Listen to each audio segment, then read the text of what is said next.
9 weeks in the books. Move out fast. Man. Week 10 waiver wire already? Dude, it needs to slow down. I need a few more weeks. Yeah, I need at least 10 more. It's kind of hard to make the playoffs when the season's almost over. I mean, we're more than halfway through it. Yeah. Especially the fantasy season. Welcome back. Next episode, Fantasy Headliners, Week 10 waiver wire edition. Hope you guys are catching on here. I mean, we got some good picks these past few weeks. Been rolling. We've been a little bold. Yes, indeed. We're going to stay bold. Yeah. The waiver wire is thinning. Yeah. You know, it's kind of like, never mind, I'm not going to say that. But it is. It's thinning out. I mean, all the big names are gone. There's nobody out there that's worth, a huge priority, a lot of gambles. Yeah. But we're going to be a little bit bold. Just get you guys a few names to go look at. Yeah. And then make sure you check out our start sits later in the week.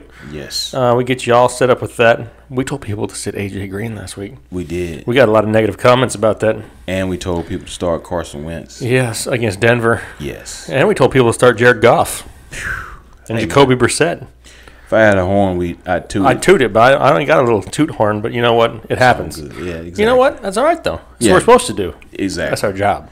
That's right. That's right. And so, hey, we'll get you some names here for the waiver wire. Make sure you check us out. Make sure you're hitting that like button. We appreciate the support. We'll go ahead and get right into it. Mm-hmm. I'll keep the streak going. All right. I'll let you and all your Carolina Blue take over. Woo. Carolina pride, baby. All right. Let's start with Mr. Sterling Shepard this week. Sterling Shepard. Yeah, he's actually still, he's not owned. He's only like 22% owned right now. This past game, he did fairly well. 10 targets, about 70 yards. The biggest thing is he's the guy. Well, he's 1A. He's 1A of the guys. Yeah, 1B with Mr. Evan Ingram, which we'll talk about in a later segment. But, yeah, Sterling Shepard, no doubt, being a sophomore, he didn't seem like he's bothered by that sophomore slump. He got a choice. Well, that's true. I mean, he's going to get the ball because somebody's going to get it. Yeah, him or either Larry, the cable guy somewhere. But, yeah. That commercial the guy goes around saying, Bud Light. Yeah. Pretty soon he's going to be catching passes. He might. It's possible. Yeah. However, I think he's a little higher owned than that. He could be. He's a little bit higher owned. I think your 2 is supposed to be a 7. That's. But you know what? It's okay, though. Exactly. We could cut this video and start all over. But we don't do that. We don't do that here. Man, we give you the raw. That's right, the real deal. Exactly. And so he is 72% owned. Exactly. But that's okay. Right. That just means there's 28% worth of people out there that can go claim him. Yeah. And those are the 28 that we're talking to. We're talking to you guys. That's right. Go ahead and keep talking to him, Mac. Yeah. They're waiting for you. Well, all right. So pretty much, again, Sterling Shepard, like I said, he's a great option this week. And again, typically, like I said, there's nobody else in that offense that will, warrant that many targets other than Evan Ingram. Eli has been kind of iffy, but again, Eli, he's serviceable enough to be able to get these guys, the ball. And plus, they're going to be down because the defense is... It's not good. It's horrible. Horrible. Yeah. Horrible. So they're going to be passing a lot. A lot. Yeah, he's definitely somebody with a very high floor. Yeah. He's like minimum 8-9 points. Yeah. That's safe. That's... an easy flex play. Easy flex every week. Yeah. And, he's going to have a great matchup coming up. Yes, do whatever you can. If you don't have him, and he's available, pick him up. Yep. If somebody else has him, try to trade for him because maybe they don't know any better. Hopefully they listen to our Hopefully they do. podcast. But if they don't, go steal him from somebody else. Exactly. That's right. I'm going to go with a name that he's about 30% owned. I actually recommended a few people start him this week. I did not know he was going to do what he did. Right. But Robert Woods of the Rams, Rams offense just looked... Man. I don't know what. Their pregame meal was on point. Something. And we knew it was going to be somewhat because that defense was just so bad. But, yep. Robert Woods came out of nowhere. I'm not going to toot any horn because I didn't know anything about Robert Woods. I mean, I knew who he was, but I didn't expect this. But out of the options, sometimes you got to just face, who's got the easiest defense they're going against. Right. I mean, it is what it is. I mean, if the defense is weak, those players, whether they're big names or small names, have a great chance. Yeah, that's true. He had 2 touchdowns. 4 or 5 targets, 70 yards, and 2 touchdowns. And one of them, he looked like Michael Johnson, former U.S. Olympic sprinter champion. I mean, he was off to the races. Yeah. He was high step, high knees, and everything, pumping the arms.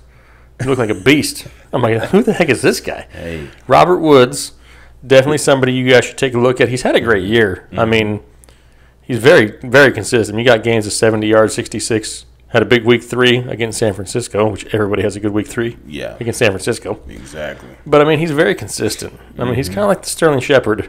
Yeah. Of the Rams. He's just going to get you those solid 7 to 10 points, 12 points, and be a solid flex play every week.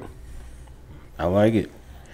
I want to talk about a running back right now. And the whole situation that he's enveloped in right now is nobody else in the backfield.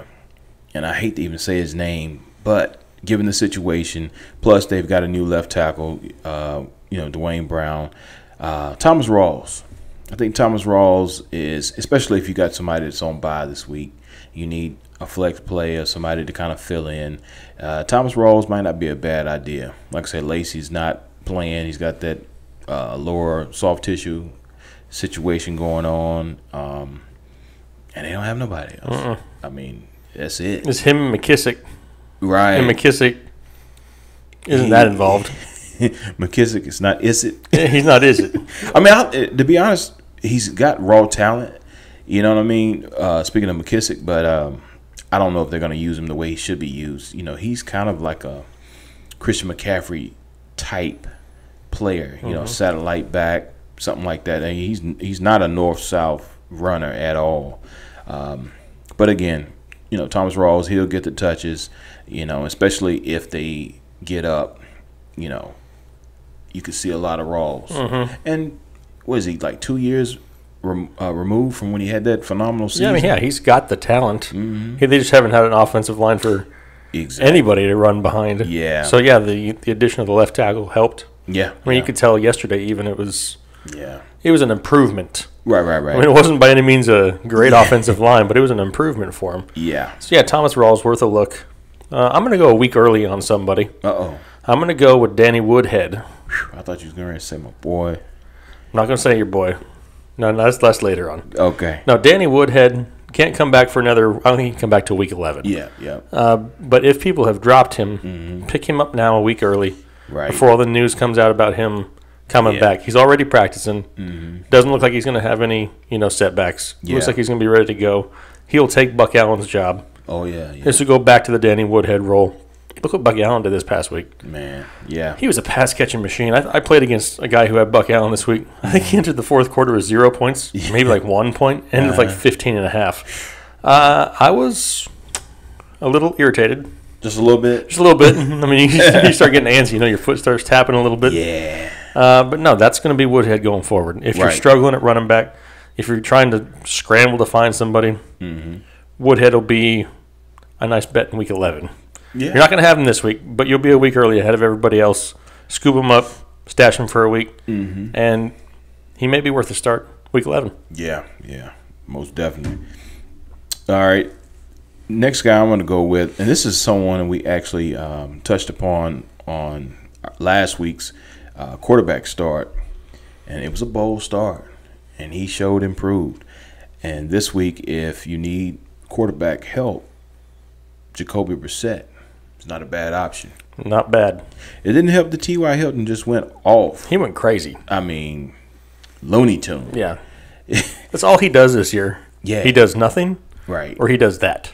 Exactly. There's no middle 80, 90, 100-yard games. It's all or nothing for T.Y. And hopefully, because I know that, Coach Talk's been going back and forth, and they were saying that they want to try to get him more involved, which they should, by him being the best offensive weapon that they have, but, Jacoby had like 308, 2 TDs, and, they're going against Pittsburgh this week. But again, the thing is, Pittsburgh will probably get up early. So they're going to have to throw the ball. There's no ifs, ands, or buts about it. I can see Pittsburgh probably getting up 2 or 3 scores, man, in the first half. Possibly, yep. So Jacoby's not a bad option. No, he's actually looked pretty good. Yeah. In that offense. I mean, for just coming over, a few weeks into the season. Yeah. I think that they're starting to gel. Mm-hmm. I mean, if Jack Doyle is out there, go get Jack Doyle because he's all of a sudden turned into Gronk-esque. Yeah. He's not getting the touchdowns, but man, that dude's getting receptions and targets like crazy.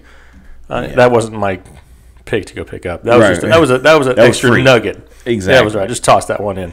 Yeah. I'm gonna go another guy who deep. I mean, we're going. Yeah. You got to hit a home run now. Yeah. I don't care if you're in the playoffs or you're not. Mm-hmm. Time to swing for the fences. Yes, indeed. Dede Westbrook was a name that was thrown out a lot last week. Right. Thinking he was going to come back and make his season debut. Mm-hmm. Apparently, they didn't activate him in time, so he remained on IR, scheduled to come back this week. Dude is talented. Yeah. I mean, he led the NFL in receiving for the preseason. Yes, I know it's the preseason. He's probably going against dudes who aren't even on rosters. Yeah. He's very talented out of college. One of the most highly, ranked wide receivers in the draft. Mm-hmm. Dede Westbrook has the talent on a team that's not real deep at wide receiver. Everybody talks about Lee and Hearns, but Lee can't stay healthy. Hearns is inconsistent. Mm-hmm. Dede Westbrook's kind of that, underneath route type of guy with quick feet. Yeah. Can break a tackle. I like Dede Westbrook. Yeah. This kind of falls into the Corey Davis stash-esque. Mm-hmm. He's not going to be somebody you probably want to start right away. Yeah. Pick him up, watch him for a week or two. Yeah. And then you never know. You may have yourself a wide receiver 2 or a flex play. You never know. I mean, like I said, they're looking for somebody to take hold of that wide receiver 1 position, and he very well may do it. Okay, well, I want to go with kind of a combo. They're both on the same team, and this is dependent upon what Dez Bryant, his whole situation is, as the furtherance goes into the week. Dez tweaked at his ankle? He did, so it just depends. I mean, some say high ankle sprain. I don't know. They hadn't officially come out and said anything, but if it does appear that he's going to be questionable or not playing, I like Terrance Williams / Cole Beasley. The Beasles. Yeah, man. I mean, we got a case of the Beasles this weekend. Yeah, he balled out. I mean, it wasn't that like 4 targets, 24 yards, I think it was, and 2 TDs. But like I said, the TDs are big. And he's one of those guys, man. I mean, those underneath routes and stuff. And Dak is so mobile with Zeke in, out. So supposedly, whatever it is. You know what I'm saying? He's in, he's out. He's in, he's out. Exactly. So if he plays, of course, that opens up, the offense tremendously. So, yeah, I would definitely look at that. Like I said, just keep a track on what's going on with Dez. If he doesn't play or it looks like he's trending in that direction, then Terrance Williams and Cole Beasley, either one, I think will be good options. Just close your eyes and pick one. Yeah, pretty much. just close your eyes, just tap the screen. Yeah. And that's who you go with. Right. You never know. It's a crapshoot sometimes. Yeah. What about somebody who was dropped because his injury looked very bad, and now all of a sudden his injury isn't very bad? Charles Clay. Yeah. He was a top 10 tight end, got hurt. Yeah. It was reported he was going to be out for very many weeks. Reports are coming out today that he may play this week. Hey. If you need a tight end, Kelsey's on a bye. Yep. Jared Cook is on a bye.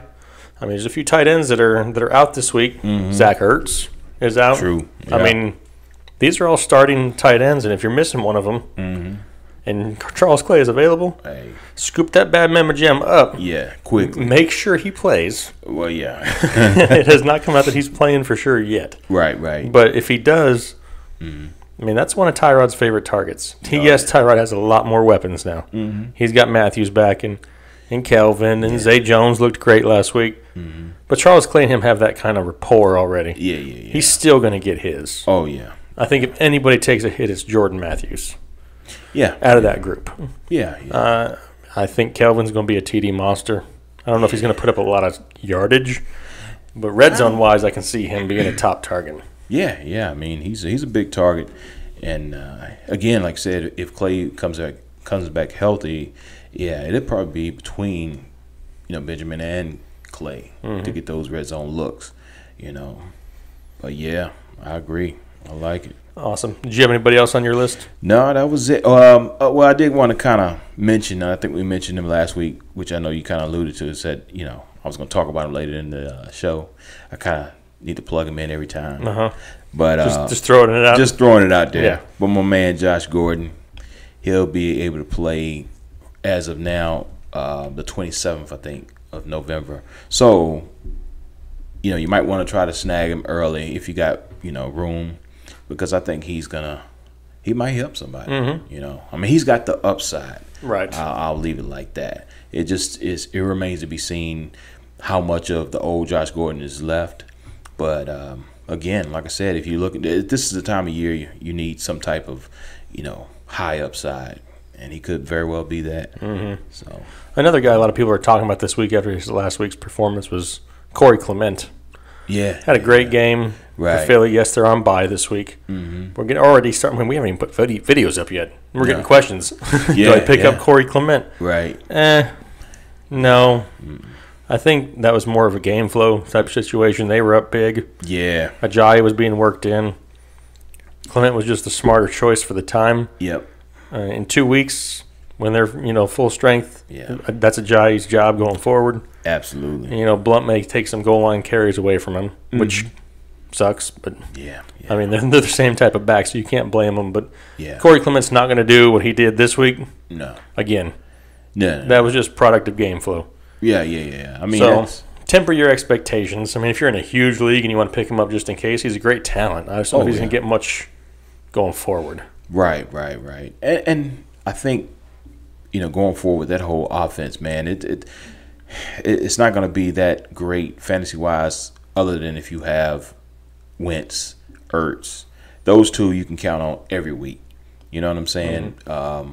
They're a great football team. Yep. So it doesn't always translate from the real world to fantasy. They look dominant. Yeah, man. Yeah. They looked really good. They do. They looked really good. I just want to just get your take real quick, too. Mm-hmm. Somebody we're not even talking about. It's nothing to do with waivers. Right.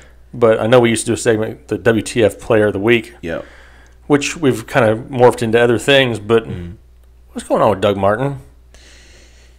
I mean, I know that whole team is a complete dumpster fire right now. Yep. But Doug Martin, a lot of people who had Shady had Doug Martin. Yeah. And it's like, well, it can't get any worse with what Shady did. Yes, it can. Doug Martin said, hold my beer. Yeah. He went out and had like 8 carries for 7 yards. It was pathetic. Man. I mean, the whole Tampa Bay offense, I mean, sitting here, I mean, we get messages on our phones, constantly. I mean, 24/7. One of our faithful followers is texting me, telling me, make sure I tell people that Mike Evans is going to be out next week because of his suspension. So thanks for that, Chuck. Like nobody knew. Right. You know what I mean? But I mean, Chuck. But I mean, it's stuff like that it just goes into the whole Tampa Bay problem. They had such high expectations preseason. Exactly. And they have turned into what we thought the Bills and Jets were going to be. Yeah.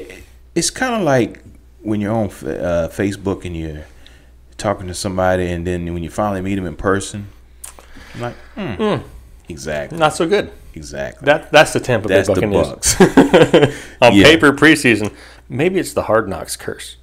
It could be. Never know. Because they looked great. I think they gained a lot of fans from that show. Yeah.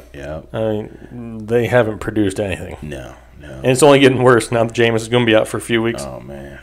Evans is going to be out for a week. Mm-hmm. I mean, I would think that they have to use Doug Martin more. Whether they sat him because they were down by a lot or they sat him due to performance. Mm-hmm.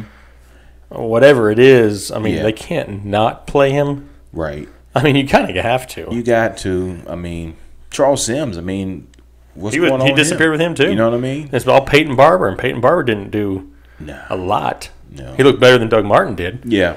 But, I mean, there's a whole different story with that. And if you got any Bucs players, preseason you were very happy. Yeah. Because they looked like they were going to be a great offense. Yeah. Now, not so much. No. Sell if you can, bench if you can't. That's going to be our motto. I like that. Sell if you can, bench if you can. Yeah. For the Bucks. Yeah. But yeah, that's what we got for the Waiver Wire show this week. We appreciate you guys listening. Make sure you're liking, commenting, subscribing. Find us on, Twitter. Yeah, man. Facebook, Gmail, whatever you got, get a hold of us. Yeah. We answered thousands of questions last week. Yeah. I mean, I almost got carpal tunnel. Man. Yeah. I woke up the other night from my sleep and I was typing on my keyboard. This is like nonstop questions, but we love it. We appreciate it. Make sure you guys stick with us. Finish out the season strong. Yep. And we appreciate you all. I'll make sure you have a good rest of your week. All right. Thanks. Peace.